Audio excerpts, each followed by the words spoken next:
Brasil Kitewing. Estou aqui com uma participante da Kite Trip da Esquina do Brasil, com as Kite Girls Floripa. Oi Mari, tudo bem? Oi. Me conta um pouco a tua história com kitesurf. Quanto tempo você está velejando? Eu velejo há 2 anos e meio. Eu comecei a velejar em Atins, no Maranhão, numa viagem que eu fui a turismo para conhecer os lençóis. Fiquei em Atins 5 dias, pensei, poxa, acho que eu podia aprender esse esporte. Como você ficou conhecendo a Kite Trip da Esquina do Brasil? Como foi sua participação por lá? A Kite Trip da Esquina do Brasil eu conheci através da Ale, das Kite Girls Floripa. Pela divulgação de Instagram mesmo, eu vi que era para um lugar que eu não conhecia, que era no Rio Grande do Norte. E pensei, poxa, acho que como minha primeira Kite Trip tá junto com mulheres, com a Ale, que veleja há tanto tempo e que está sempre empenhada em fazer com que mais mulheres velejem, acho que essa era a Kite Trip que ia caber e ia fechar bem com o que eu queria. Surf é essencialmente um esporte masculino. E como está sendo para você estar num grupo de mulheres e você se sente mais acolhida, você se sente mais confortável? Como é estar num grupo de mulheres praticando esse esporte? Eu não uso a palavra nem acolhida e nem confortável, eu uso a palavra encorajada. Eu consigo ver em outras mulheres aquilo que eu gostaria de ser ou como eu gostaria de estar vivendo o esporte. Então é, de fato, sentir coragem e ter exemplo dentro da água, sabe? Acho que o ambiente, sim, ele é masculino, mas atualmente ele já é bem feminino também. E a gente tem mulheres exercendo o esporte com excelência, o que dá mais vontade de fazer ainda. Foi velejar no Rio Grande do Norte, aquela região, são ventos fortes, tem bastante pedra, sabe que tem ondulação. Como foi essa dificuldade e esse avanço técnico de estar naquele local? Como primeira Kite Trip, então eu não sabia muito bem o que esperar e eu não sabia nem como é que era o vento no Rio Grande do Norte. A gente foi numa época que é novembro, em que o vento não era tão forte, ele era adequado, deu para velejar super bem. E as condições da água, assim, do mar e tal, são muito variáveis, né? Tinha lugares em que a gente tinha uma ondulação maior, com ondas maiores, mas tinha lugares completamente flat, com uma tranquilidade de velejo muito grande. E o Rio Grande do Norte, como evolução do esporte, foi maravilhoso, porque eu consegui aproveitar todas essas etapas do mar, todas essas variações do mar, né?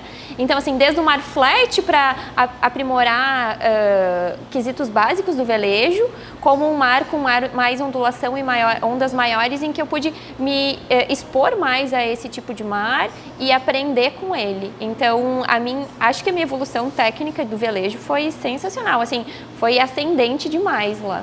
Foi a dinâmica da viagem? Como foi estar com pessoas que às vezes você não conhecia e conheceu ali? Como foi a equipe de apoio, o lugar que você ficou, a dinâmica de alimentação? Me conta um pouco dessa sua experiência com a viagem em si. Tá bem.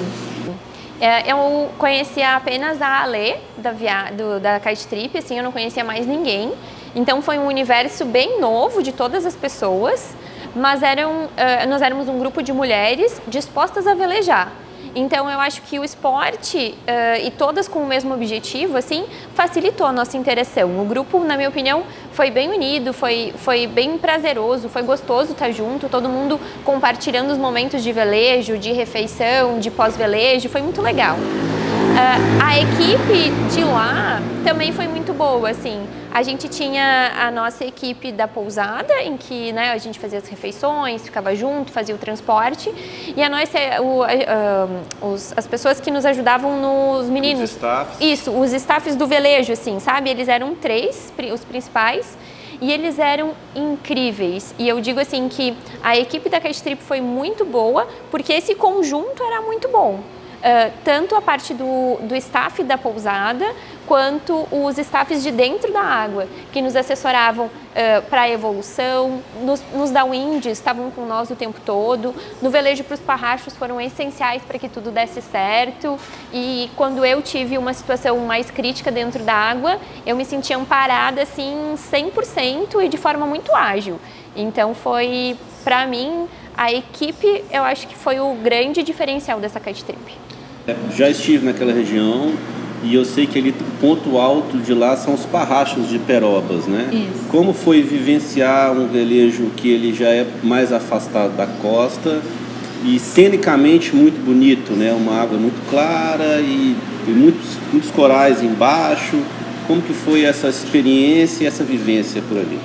Essa vivência, eu digo que ela foi uma vivência muito boa, mas ela não foi completa ainda. Eu fui para minha primeira kite trip sendo uma velejadora iniciante, assim, sabe? Então eu não tinha técnica suficiente para ir velejando até os parrachos. Eu recebi o meu kite de dentro na lancha, assim, sabe? Eu velejei nos parrachos lá dentro só. E esse velejo de lá dentro foi incrível, assim, aquela água com aqueles corais embaixo, parece que você está em outro mundo, assim, sabe? É um negócio meio louco até. E eu não consegui ir até lá velejando, mas eu consegui voltar velejando. Então, foi um desafio que eu nunca tinha vivido, velejar em alto mar, assim, foi a minha primeira vez. E foi sensacional também. Eu acho que eu fiquei, não digo mais feliz do que velejar nos parrachos, mas um tantinho eu fiquei muito feliz também, porque foi um desafio. Eu falei, gente, eu consigo velejar em alto mar e fazer como se fosse um downwind, assim, sabe? Foi muito legal a experiência. Contando um pouco antes, você teve uma transformação pessoal pela viagem. Conta pra gente o que foi isso.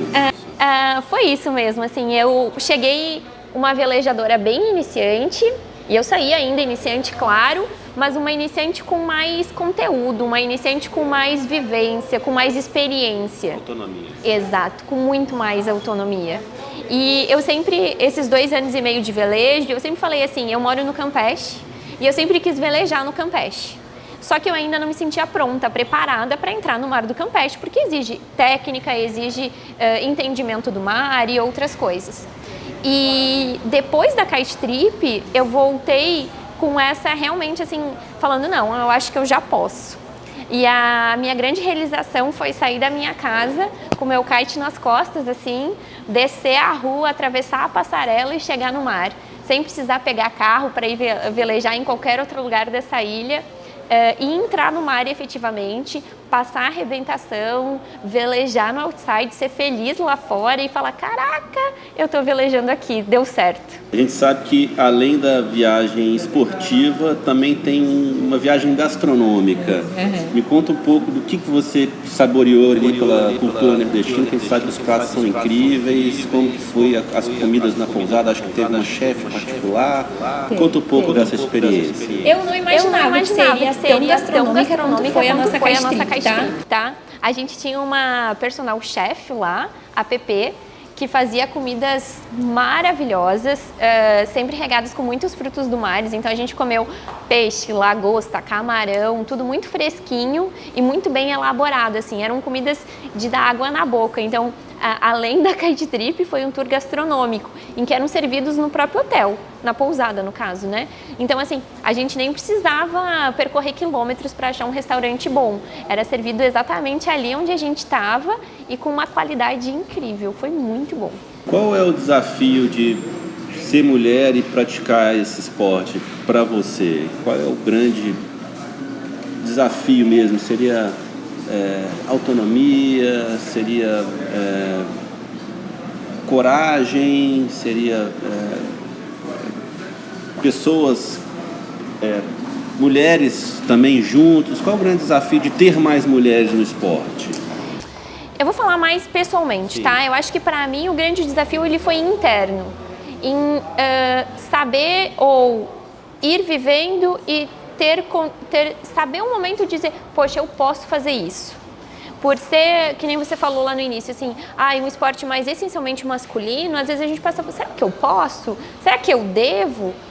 E daí a gente luta com aquelas coisas internas, assim, do pensamento, será que dá? E dá, claro que dá, óbvio que dá. Se a gente tiver, assim, um bom professor, um bom instrutor, se for um treinamento para estar apto a um esporte, como é que fala? Não é desafiador. Não é desafiador, de risco, Não, aquele que a gente fala que é radical. Obrigada. É um esporte radical e que envolve muitos riscos. Dentro da minha profissão, eu sempre lidei muito com risco, assim, né? Então, saber o quanto você pode ir e o quanto pode te trazer de malefícios e de danos para a vida pessoal. Então, eu sempre fui muito cautelosa em todas as fases do meu aprendizado no kite, assim, sabe? Eu realmente fui vivendo cada etapa até me sentir pronta para um próximo desafio. E eu acho que o ser mulher, ele tem isso da nossa parte interna, de mulher pode, não pode, claro que pode. E dentro da água, depois que você vai, você vê que é todo mundo meio igual, assim, sabe? O mar, ele é mar para todo mundo, a onda é onda para todo mundo, ela não faz diferenciação de sexo. Então, é a gente se sentir capaz e treinar para que aquilo faça acontecer. Um pouco de risco e gestão de risco, como que você lida numa situação de risco? Qual é a calma? Tem um mantra? Qual o procedimento que você internaliza para sair de uma situação de risco e gerir aquilo? Isso é super interessante, porque eu fui entendendo tudo isso ao longo desses 2 anos e meio. Eu acho que ao longo dos próximos anos eu vou entender mais ainda. Mas manter a calma. Parar, respirar. Claro que às vezes tem que ser tudo meio rápido. E pôr em prática a técnica. O que eu preciso fazer agora? Onde é que está meu kite? Onde é que está minha prancha? Onde é que está a onda? O que eu preciso fazer? Com calma e com técnica. E é bem interessante, porque eu consigo me olhar, e já teve inúmeras situações em que eu precisei fazer isso, em que eu olhei, parei e falei, tá, peraí, a gente olha aquela situação geral, assim, faz um screening geral, respira e fala, tá, vamos lá. E daí faz o comando, enfim, faz o que precisa. Mas eu acho que é respirar, vai que dá. Vai que dá. E quais os próximos passos da Mari kitesurfista? Onde ela quer chegar? Qual é a sua ambição como velejador? Fazer mais downwind, fazer salto freestyle, downwind, kite wave? Quais são os seus próximos goals? Eu me apaixonei pelo mar com ondas. Definitivamente, eu acho que isso me motiva, me desafia. E o meu próximo passo no kite, de fato, é o kite wave. Eu acho que é por aí que eu vou. Nesse final de semana, eu até coloquei uma prancha de wave no pé, assim. Foi mais ou menos, eu vou dizer que não foi. Não foi grandes coisas, não. Mas o mar com onda me desafia. Eu acho que eu sou muito mais do kite wave do que do freestyle. Seria uma mensagem para as mulheres que querem participar e talvez estejam indecisas? Fala uma mensagem para essa turma que está nesse meio do caminho. Boa. Acho que a primeira coisa é conversar com alguém que pratica o esporte, entender se de fato é isso que você quer fazer. É um esporte radical que envolve estar em contato com o vento, com o mar, com a natureza 100% do tempo. E depois que internamente você decidir que você quer praticar, que você procure um bom instrutor, uma boa equipe e que te faça ter um aprendizado de qualidade e de confiança. Que eu acho que essa é a grande diferença, assim, é aprender de forma segura para que a gente possa aproveitar e não ter problemas aí. Acho que é isso. Obrigado pela entrevista. Imagina, foi ótimo.